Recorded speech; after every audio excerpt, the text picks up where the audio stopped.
Does everything have a bright side to it? Of course.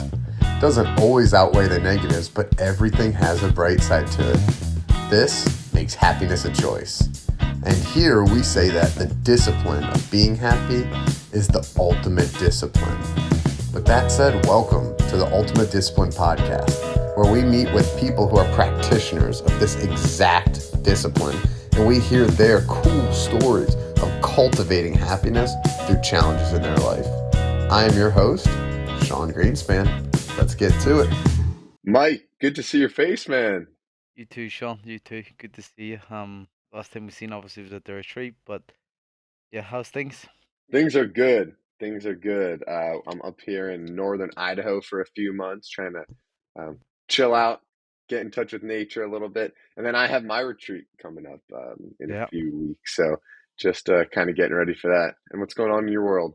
For me, it's just rest day. So nothing too much is going on today, but chilling out, relaxing, watching some TV, playing some, Call of Duty and stuff. But yeah, I'm just chilling, man. In the middle of training camp, so yeah, everything's going well.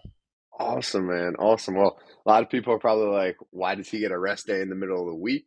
And what's this training camp for? Do you mind giving a Yeah. little bit of an intro on, who you are and what you do?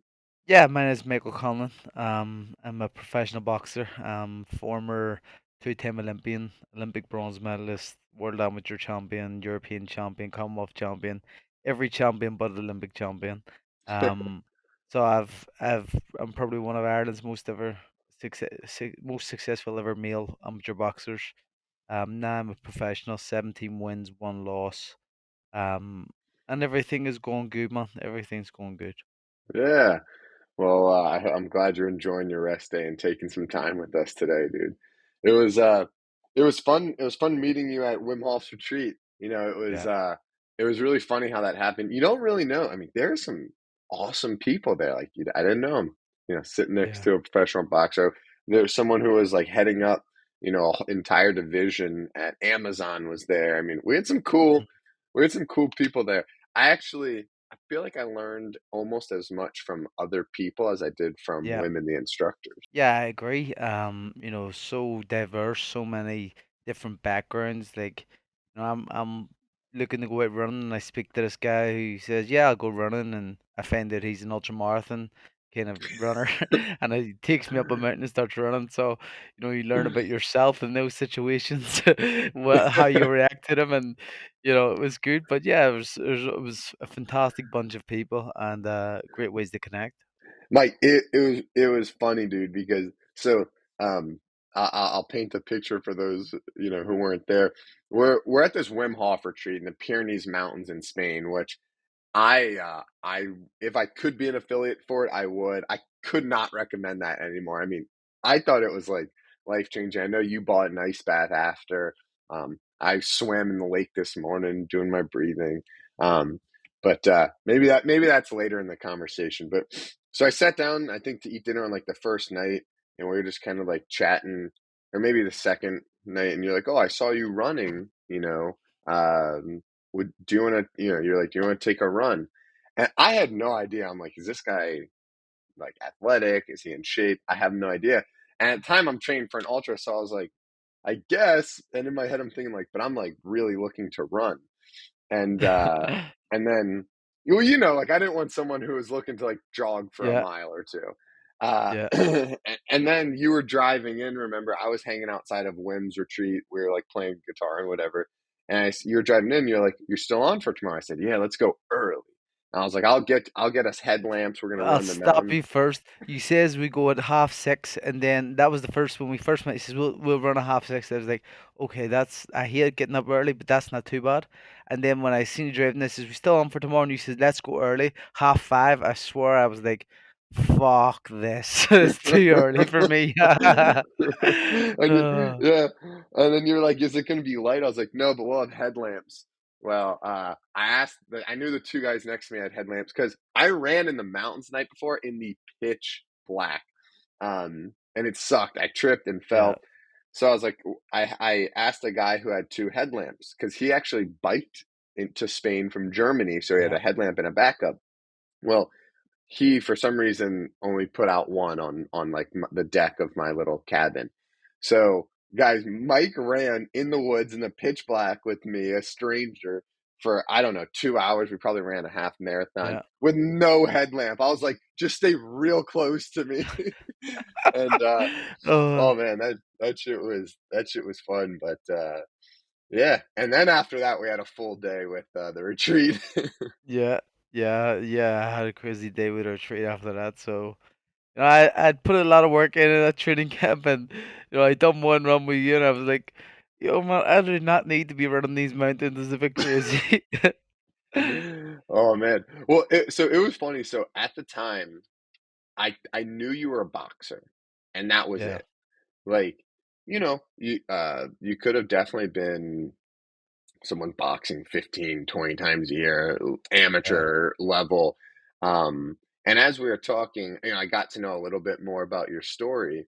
But if you want to know the truth, the reason I started digging into it and seeing like how good you were was or like kind of like what level you're at was it's a really funny thing. When we were running, I watched your feet, right? yeah, You're out there. We're not going to talk the whole time, so you just kind of like naturally going to like look at the other person. I watch your feet. Dude, your feet were like not even touching the ground. I'm yeah, one of those guys, like I'm like a power runner, right? Like I came from yeah, playing football and basketball where it's about explosion and I'm turning myself into a runner. I gotta say, like I see how that translates to boxing yeah. for you because you're light, man. Yeah, you gotta float. You gotta float when you're in the ring, and even when I run it, I just try to float. I try to just flow through it and make sure there's no kind of pressure coming through anywhere. I just float. Yeah. Dude, it's probably more of like a feeling than like it's not like step by step like this is how No. you run later. It's just more like just gotta have that feeling. Mm. Yeah, yeah. Keep it uh, short, sharp, and keep moving. yeah, man. Yeah. So tell me about what you got a big fight coming up in December, right? Yeah, I'm fighting a good fighter from France on December 10th back in my home city of Belfast. So in Ireland, and no, I'm looking forward to it. It's another kind of step towards where I need to be as world champion, and I fought for the world title this year and had the first loss of my professional career, and it was hard to take. I was winning the whole fight right up until the last minute and a half, and I get caught and I lost. I got knocked out. So my first time ever being knocked out. It was disgustingly hard to take, but you gotta learn that these things happen and it's boxing. That's how I kind of put it down to. This is boxing. These things happen every single, week to someone. So, um, unfortunately, it was my turn then, but I still, I know my ability. I know how talented I am, and I know that I definitely have the pedigree to become world champion. And now I just gotta get back to that stage of fighting, and that means just knocking a few more opponents down and moving in the right direction. Yeah. Well, I appreciate you sharing that, and good luck, man. You're gonna crush it. But I'd love to actually hear about that experience because we got to talk about it a little, and it sounds like you have a really good head on your shoulders. Like you Mm. already went through the emotions, right? Like you know, your career's just been building up from amateur to pro, and you're just like champion, champion, champion, champion in all these different areas. Um, like what's like a lesson that you think you might have learned from that? Because you're a positive guy, which I love. Yeah, It's like, yeah, yeah, you lost, dude. 17-1's pretty damn good, so yeah, don't worry. But like, yeah. there's like I know you look at this as like a learning opportunity and fuel to the fire, and I'd just love to kind of hear about that. Yeah, well, if there was things I was to take away from it, maybe I'd done too much in there because I was winning comfortably and I was just getting a little bit greedy at times and beating the guy up so easy. But he showed toughness and resilience, which is a great trait to have, and that's probably one of the only things I give him a lot of credit for. Other than that, he didn't bother me throughout the fight. So he was tough and he was resilient, and maybe I was just too happy letting my hands go, and not conserving energy at times. I was expending an awful lot of energy just by letting my hands go and landing at will.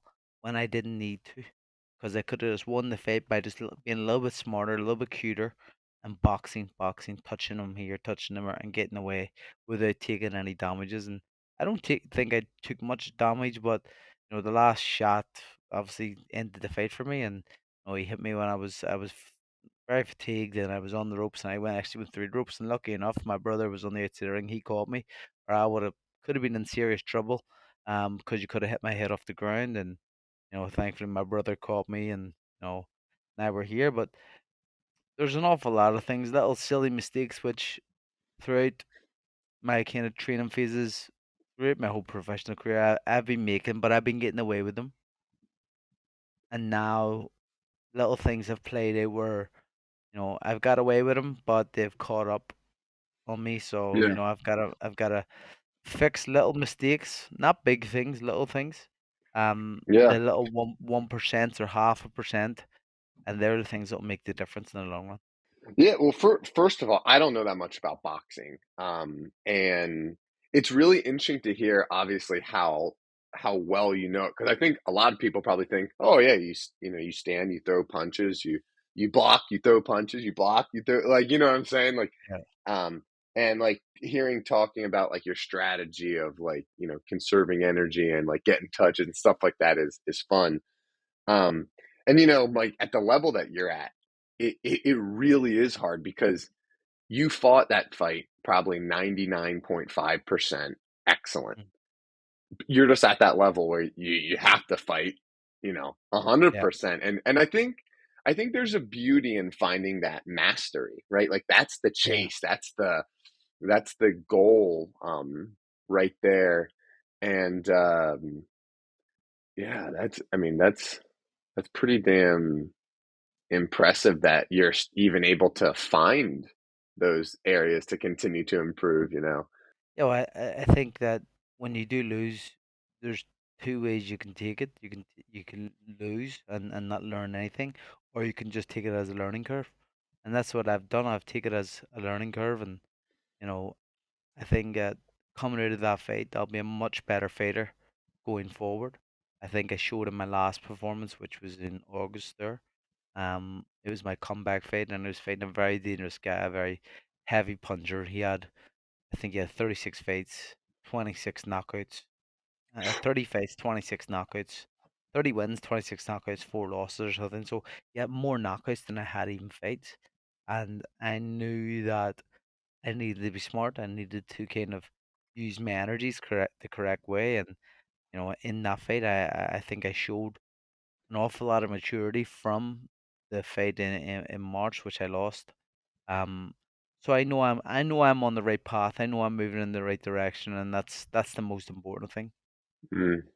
That's awesome, man. That really is awesome. Like, like the fact that you even have the chance to craft that skill. A lot of people wish they had that chance, to find something to master, really, Yeah. and put that much time into it. You're doing something that you're good at and that you love. Mm. Like, does it feel like work? Does it feel natural to you? Like, what's we were kind of talking before the show about the title of the show is like happiness, life's ultimate discipline, and Mm. you're able to find happiness and peace in things like training really hard because you know you Yeah. box 2 3 times a year. Most of your life's the training. Yeah. um you know I guess, what's that journey like for you? Like, is that something that you've found love in, the training and the mastering? You know, they say that, like, you could ask me, do I love boxing? And some days I'll tell you yes, some days I'll tell you no. But that's just sport. Boxing's the kind of sport which you can love it all you want, but it will never love you back. Yeah. Because of the dangers of it and everything. And the things how people are left after boxing, a lot of people. But um, I think that for me, I really enjoy training. I enjoy getting better. Um, but this sport makes me sacrifice an awful lot. Um, we haven't said it in the episode, but I have a wife and 2 kids at home. I train Hmm. away, I train abroad, I train in England, and I'm from Ireland. I live in Ireland, but I train away. I'd be away in training camps, and this training camp will be about 10 weeks. I'll be away from home. I might go Yeah, home next week for a few days and see my kids, but my happiness is my family, and that's what makes me happy in life is my kids and seeing them and seeing the things that I can do for them, and that's why I do as well as I can in boxing is because I want to give them a much better life than I had. yeah, Now I'm not saying I had a terrible life or anything, but it wasn't the easiest of childhoods. I come from West Belfast, a part of the north of Ireland. It actually had the highest suicide rate in Europe at one stage, so I have an awful lot of friends and people who I know who've committed suicide and lost family members to suicide. So um, it's a tough area. A lot of crime, obviously the troubles and stuff, as kind of I was growing up, were ending, but you see the effects of post-traumatic stress on families coming through, generational trauma coming through on families, and that's why there is such a high rate, I believe, of yeah. suicide and stuff because of all the past history. But um, yeah, I don't know why I've spun off there, but um, as I says, what for me is happiness is my family, and I obviously find happiness when I'm trying to perfect something and get better at my sport. I really do enjoy that, um, but at the same time, I can't sit here and say that I love it wholeheartedly. I think that's probably nice for people to hear because, quite frankly, you're doing things that not everyone's willing to do, you know? Not everyone's willing to put in that time and effort and commit like that. And it's probably nice to hear it. I mean, it's nice for me to hear it. Most people are like, oh, yeah, for Mike, it's so easy just to like work hard every second of every day. But like you're fighting 3 times this year. Like it's a lot of training, it's a lot of sacrifice.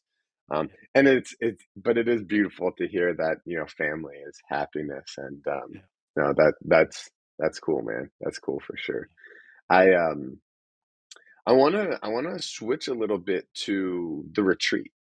yeah, Because so again, just for everyone's background, so I met you at the Wim Hof Retreat. So this was a 6-day retreat in the Pyrenees Mountains in Spain, and it was pretty intense. I mean, 6 days just committed to focus on breathing and cold exposure and self-growth, and really, that third element, self-growth, they call it mindset in the Wim Hof method. That's the third pillar.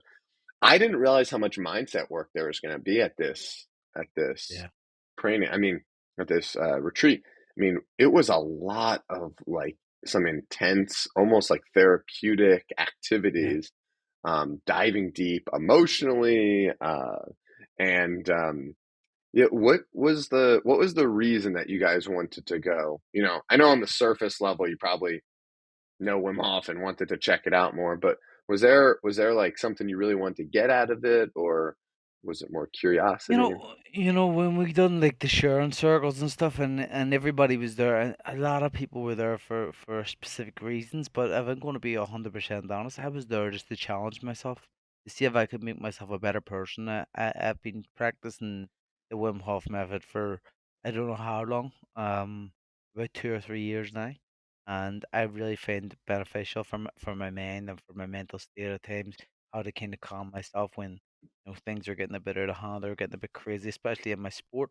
But for me, it was to challenge myself, to throw myself into something which I'm not used to doing. Like I can chat to anybody and stuff, but at the same time, I would say that I'm very reclusive. I not really a very outgoing person, even though I may come across like it at times in the media and when I'm doing talks and stuff or whatever it is. But I'm a very kind of shy person, and for me to when I asked you to go running, that was my missus. She told me, she said, I seen him out running. You should ask him to go, and I was like. Ah, all right. But because I wanted to run, but I was like, where do I run? And then when she told me to ask, I was like, okay, but like I'm not that kind of person, if you know what I mean. It wasn't like that for me, but being there helped an awful lot. I was connecting with new people. like meeting up with people like yourself and stuff who have like-minded thinking and you know who are there to test themselves as well and experience things which they haven't tried before. So, um, yeah, that was part of the reason I did it. Well, it's funny you say that. I kind of felt the same way, you know. There definitely were a lot of people. Hey, I am recovering addict, or you know, built $1 million business and, still I'm not happy. Like, like everyone, like a lot of people like had like definitely intentional things to work on. I think that's great that they came in with those intentions and were vulnerable enough and knew themselves enough to share it. Because for Yeah. all we know, you and I might have those same things, and maybe we haven't spent the time to dig down and find them. Mm. But I do feel kind of the same way. Like I kind of went there to challenge myself to really learn about it. I've been doing it, same thing. I don't know how long, several years, most days, not every day, but Yeah. it's definitely a big part of how I start my days and how I end my days. Um, and and it was a cool experience.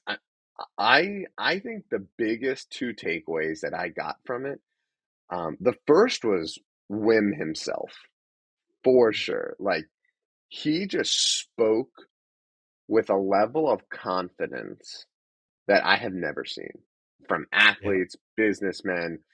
I mean, it was it wasn't, nothing was up for question, it was No. just like, like, he was certain as 2 plus 2 is 4, that this is gonna help people be happy, healthy, and strong, and you're either gonna watch him change the world or join him because Yeah. he's gonna make the world a happier, healthier, and stronger place, and, like, that level of confidence, what I realized is that's really what the method is about. So Mhm. the method is, for people that don't know, it's breathing, cold exposure, and mindset. The breathing is rounds of deep breathing followed by a retention and then like a quick recovery breath. And you try to kind of hold your breath as long as you can. And it turns your body into an alkaline state. Inflammation goes down. Blood goes deeper into the brain. You have all these benefits. Um, but it's really about just having confidence in your true in your DNA, in who you Mhm. are, to just heal yourself. The Yeah. same thing with the cold, right? It's not just getting in the cold, it's going into the cold, being like ready to drop your ego and let the cold just in your body. And again, you can fight it and you can flex it, but that's not what it's about. It's about, just being able to control yourself and just let yourself, you know, uh, let let let your body do what your body's Yeah. intended to do. Yeah. And that takes confidence in your body. And I've seen that he's built up a confidence like that you can't even put into words. That's just a feeling about this Yeah. method that, to me, that's why he can't get sick. He can do all these amazing feats. It's just like he knows there's no chance. It's just everything's going to work out. Yeah. Yeah. I agree. Yeah, he was fascinating. You watch him and you see the kind of aura he has around him. The attention he kind of takes from everybody. Everybody's eyes are locked on him, and when he speaks, you're right, he's so confident, and it was a real great experience to see that and be there and witness that, and yeah, I loved it. Yeah. I really did. I really did too. And then the second thing that I think I got most out of it really was like the other people. I know I said that before, but um, I think it's because it's not so much like, hey, here's step one, two, and three. It's kind of like this is the general way to do it, and then you kind of do it differently. Everyone does it differently, and hearing how Yeah, people have applied it and learned from it was pretty cool. What do you yeah. are you Hearing people's stories was big for me, and seeing how brave people were to come up and speak about things they went through in their lives and things they're going through. That was a real humbling kind of thing to see how open people were willing to be.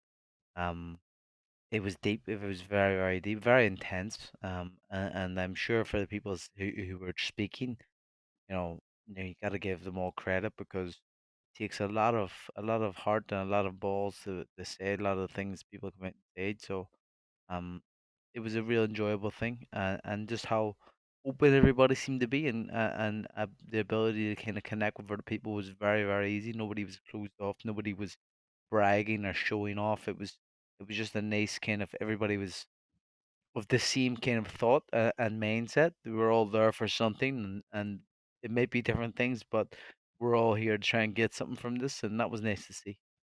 Yeah.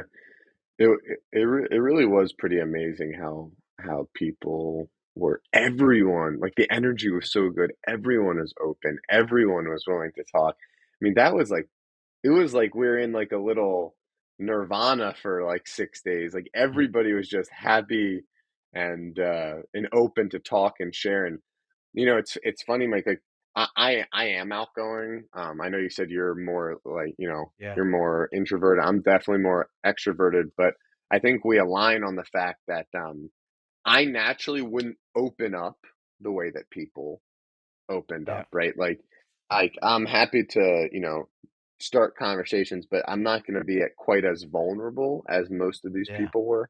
And I learned a lot from that, because it's funny. People vulnerability is interesting. People are generally talking about a weakness of theirs, but being vulnerable is a huge strength. And I yeah, think there's a funny dichotomy there that we're dealing yeah, with. definitely. I Yeah, definitely agree on that. People think that it's you know a weak thing to do that, but it's much more powerful than what you would expect. definitely, definitely. So how are you continuing your practice? How is your practice? What was your practice before, and how has it kind of changed? Um, You know what? It hasn't changed much, but I've kind of, after speaking to somebody instructor, that one of the things I wanted to find out, and it was off Wim, I wanted to find out is how would you apply this to sport? And Wim, he said, so he kind of explained to me, but it was how he speaks was so crazy. I was like, I don't even know what you just said. I was just like it was so much and so much information so quickly. I was like, that's just went in one ear and out the other. I can't even remember what he said. But I was speaking to a lot of instructors and stuff, and they were saying what you need to look up on is the oxygen advantage, which is nasal breathing, and how that is much more beneficial for sports, more so than the Wim Hof method. It's different. It's a different kind of that's a different kind of use than what the nasal breathing is, and I should look up that, which I have, and I'm actually going to meet the guy who has kind of come up with the conception of it all, Patrick McKeown. I'm going to meet him next week back in Ireland. He's actually an Irish guy, so I'm gonna drive down to Galway and meet him and get more information on that. Dude, that's so cool. So, um, I gotta tell you, I was in London maybe a month or two before the retreat. The day before I booked the Wim Hof retreat. So I booked the retreat, and then I flew to London the next night, and I was really looking to just kind of like reset. So I went to like a bathhouse, like a spa type thing where it was, hot sauna, cold plunge, and you kind of go back and forth. We get in there, and there's this guy, long hair, cool dude, who gets in with us, and he starts chatting with us, and he seems really nice. And I noticed a really weird thing about him. He'd breathe in through his nose, and he'd only talk on his exhales through his mouth. And I picked up on that. And as we started talking, I found out this guy's actually really good friends with Patrick and Wim Hof. He Oh wow! he he what he is he's a breath coach for professional athletes. I can introduce you if you want. His name's Nigel Beach. He's out of Australia. He works with like what's the big rugby team in Australia? Um, Oh, but the All Blacks, the New Zealand, yeah, yeah, the All yeah. He Blacks, works yeah. with them, and yeah, he works with a lot of different guys. But it was interesting because he's just so committed to breathing out of the nose that that's how he talks. So it's yeah, Mike. So Nigel Beach was the guy that I knew or I met that knew Patrick and Wim, and it was interesting. We were talking in the sauna, and I know everyone's breathing is a little different in the sauna, but I just noticed he just kept committing to breathing through his nose, and it was in through his nose, and then he would talk on the exhale, Mm. and then he would talk on the exhale, and I was like, it wasn't awkward, but I did notice it just because as he started also talking about what he was doing, I was like Yeah. noticing the way he was breathing. Um, really, really cool, interesting guy, and yeah, the oxygen advantage. Have you looked into some of the stuff that they do? Yeah, I've been practicing kind of a lot of their stuff over the last few weeks since I've been back. Cause as soon as I got back, I started to reach out, and I got in touch with some of the guys, and then the guy I got in touch with from their Instagram page, he has put me in touch now with Patrick, and I actually had a phone call with him today, and we've planned, on the 27th of this month, I'm gonna drive down and do like a day with him, and go through things and kind of see it firsthand of how it can be an advantage in this sport of boxing. I think to have the 1% is very, very important. Like in any sport, the 1% are what makes the winners and the losers the difference. So that, in my opinion, the breathing is definitely a 1%. And if I can gain an advantage just from that, that's what I'll do. And that's why I've kind of looked into it, started to do it, and I've been doing it in the gym. And it's tough. It's tough to get used to. It's very, very hard. I've had my mouth taped every night, breathing through my nose, just sleeping, and like I wear these Aura rings, and so I can measure what my sleep is like and stuff. And since I've started to do this, my deep sleep has doubled from what it used to be. My sleeps are much more beneficial coming up on the ring, Wow. which the data is showing. So, um, because I would always just sleep with my mouth open because I knew when I woke up my mouth was dry. And that's what they say. That's how you know. I probably would have says, no, I'm not. I'm not a mouth breather, but I definitely was because I had a dry mouth every morning. So Yeah. yeah, so I think since I've done that, my sleeps and recovery and everything has just been much better. Wow. Wow. I want to ask about the Aura ring, but so so yeah, breathing through your nose and mouth tape, that's pretty cool. Um, what's what's some of the stuff has is there anything you do like while you're boxing or while So you're I think training? I don't know the full. I've been trying little things, but I'm not fully informed on it the way I will be once I kind of meet up with the guys.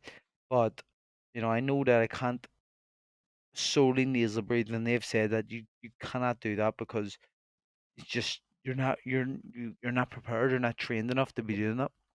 Um, but if I'm moving around the ring, trying not to breathe from my mouth, just breathe from my nose without punching, and then if I'm jabbing, try to breathe from my nose.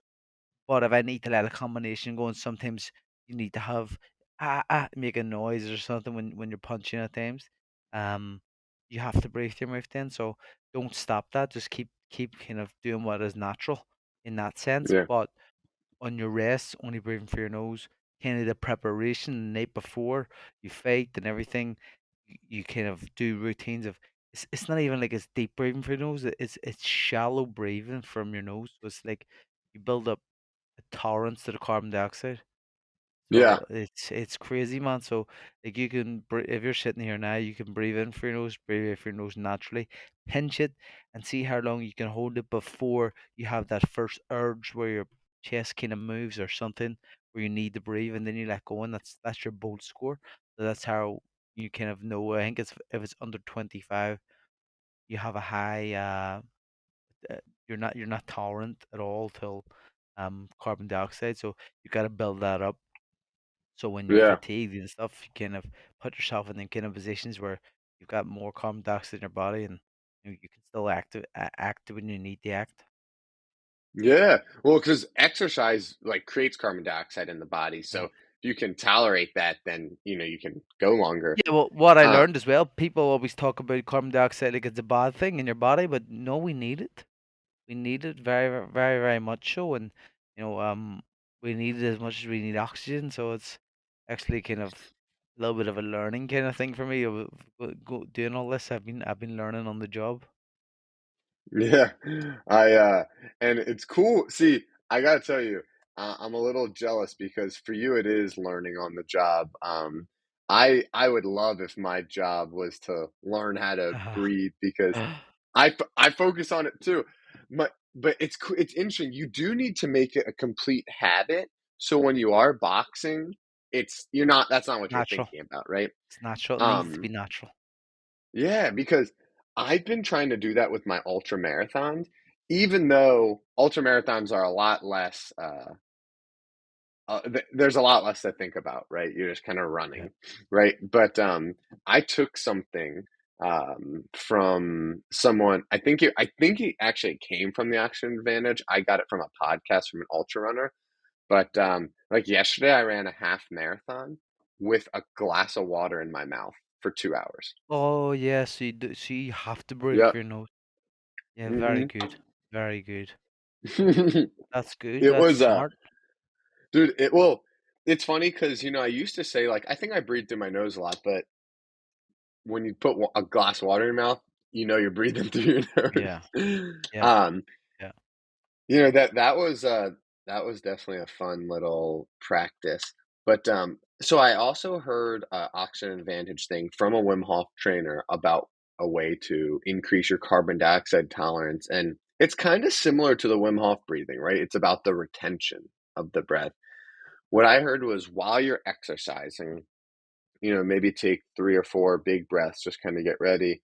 And then, yeah, like you said, hold your breath um, and see while you're running. Mhm. So, see how long you can hold your breath while you're running. Yeah. And then, when you need to inhale in and out through the nose, but not like, Yeah. not a big breath, just Try to make it calm. short, calm, and shallow, nice and slow and low. Um, so as well, like if you're training stuff, it's like kind of like you were saying, if you're out jogging and you're doing it, yeah. So you try it as you're jogging, you're walking, yeah. So you hold your breath, and the more you can need to breathe, the more you pick up your speed. Pick up your speed. Try to go as fast as you can. Then before you really need to breathe, and then when you need to breathe, obviously the first one you're probably going to need to go, and then as soon as possible you need to have that short, like so the hairs in your nose don't even move. That kind of breathing that light. Yeah. That that's a really good way to think about it. Mm. My favorite book ever is called The Way of the Peaceful Warrior by Dan Millman. And yeah, he talks about breathing and imagine you have a feather across your upper lip and the Yeah, feather doesn't get bothered. yeah, yeah. Um, Same. yeah, and that's interesting because what I found is so first I do my normal breath, then I go to hold. And of course, holding your breath while you're running is not that easy. Mm. But after a couple seconds, you just feel like you're saying that thing in your chest where you're like, all right, I need a breath. Yeah, And I've realized that is not that big of like pain or discomfort, but the follow-up feeling when I need to try to regain my breath with slow breathing, I that almost knocks me out. Like yeah. sometimes the pain is big. Sometimes I start to get really, really Is lightheaded. it? Yeah, yeah, Uh, Yeah, and like fuck, man, that is some crazy shit right there. And I don't know, like I know because it's similar to the feeling I get with the Wim Hof method that it's definitely a good feeling. It's just something I just need to work on. yeah, yeah. I do think it's a game changer. And something I'm really looking forward to kind of trying to master it and trying to figure out how I can implement this in my everyday life, not just in boxing, just in my everyday life. Um, like there's so many things that needs of breathing now that I've realized, and the more I've read on it and stuff, like teeth and stuff. Your teeth can be affected if you're a mouth breather and things by the breath. It's crazy. Little stupid things like this. As you're a kid, you don't know this, but like naturally when you come out, when a baby's sleeping, when you have a baby and the baby's sleeping, and you're going, it's baby breathing, checking the baby's breathing. It's because they naturally nasal breathe. We kind of our breathing learns backwards. We start to learn the wrong way to breathe when we first kind of come out. We're nasal breathers, so it's getting back to kind of basics, like Wim Hof. Yeah, it's getting back to the basics and getting back to the start, and that's what we need to do, especially with the nasal breathing. So I think it's going to be a game changer in sport, and I think it's going to be a game changer in life for anyone who takes it up. Mm. It is funny how it's all about relearning the basics, you know, and kind of going back there because I don't know, health and wellness is really important to me, and Yeah. when like the more I'm thinking about it, the people that are struggling with it, it's like they're struggling with sleep, breathing, drinking water, exercising, eating healthy, like the really, really basic Yeah. stuff, Yeah. that, and you don't need to have a crazy workout plan or a crazy diet or anything, but just so many people don't breathe naturally, don't sleep well, don't drink water. And it's like, I think if you just nail the basics, everything else kind of falls in line. Yeah, definitely agree. For sure, man. Well, Mike, I want to get a chance to ask you before we hop off here. Through your kind of going back to boxing, through your boxing career, um, you had a unique life, right? So you've had a chance Yeah. to be a professional athlete, which is a Yeah. dream for a lot of people. Um, do you mind sharing a little bit about what that's been like? Could be cool stories, could be, like what you like about the lifestyle, could be things that are, difficult about the lifestyle or people don't know. Because I think, you know, I think, it's a question everybody would Mm. definitely have is like, what's that like? Of course everyone sees it as just life's easy street, but Yeah. we know that's not the case. But I'd love to have you open up about that if you don't mind. Yeah, well, I think that, people have a lot of misconceptions about it, and I think, like you said, the easy life and stuff, but it's a tough life. You sacrifice an awful lot, and it doesn't last forever either. It's a short, short career. Like, I'll be kind of retired, I think, within the next few years, so you're retiring kind of early 30s, and you're going, oh, fuck, what do I do now? But, um, like throughout life, I've missed so many things. I've missed births of kids. I've missed uh, family weddings, birthdays, my own birthdays, everything because I have to sacrifice those days to become a better athlete, to become a better person. Now, that's not saying I don't enjoy it. I loved every minute of it, and I wouldn't change it because I've seen so many places. I've traveled the world, and I've achieved so much in my career. So, um, it's a tough life, and if you're willing to miss out on things and dedicate your life to something, whatever it may be, the benefits do pay out in the end. But that's not everybody. A lot of people can do this stuff and it never pays off. Um, but for me, I'm fortunate it's been paying off, and I'm in a good position in life. But yeah, it's a tough career. At the end of the day, how I explain boxing at times is you sell brain cells. Because it's you're getting in there and you're not the same guy coming into the ring. You know what I mean? When you lose some brain cells every time you get punched or you bang your head. So when Sell you're getting brain there, cells. yeah, it's a horrible way to think of it.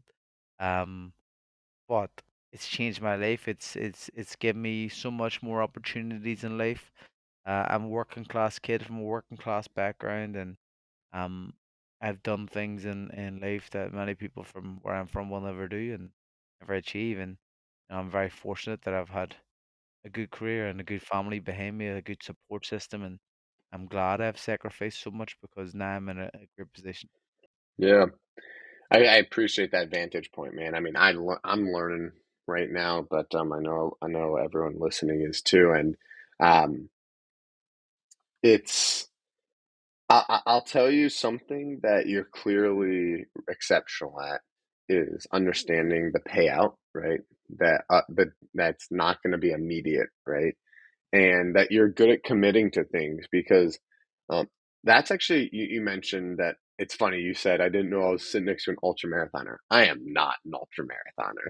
You know, I But you've first of all, done a it's few, so that's yeah, that's yeah, yeah. enough, man. You are.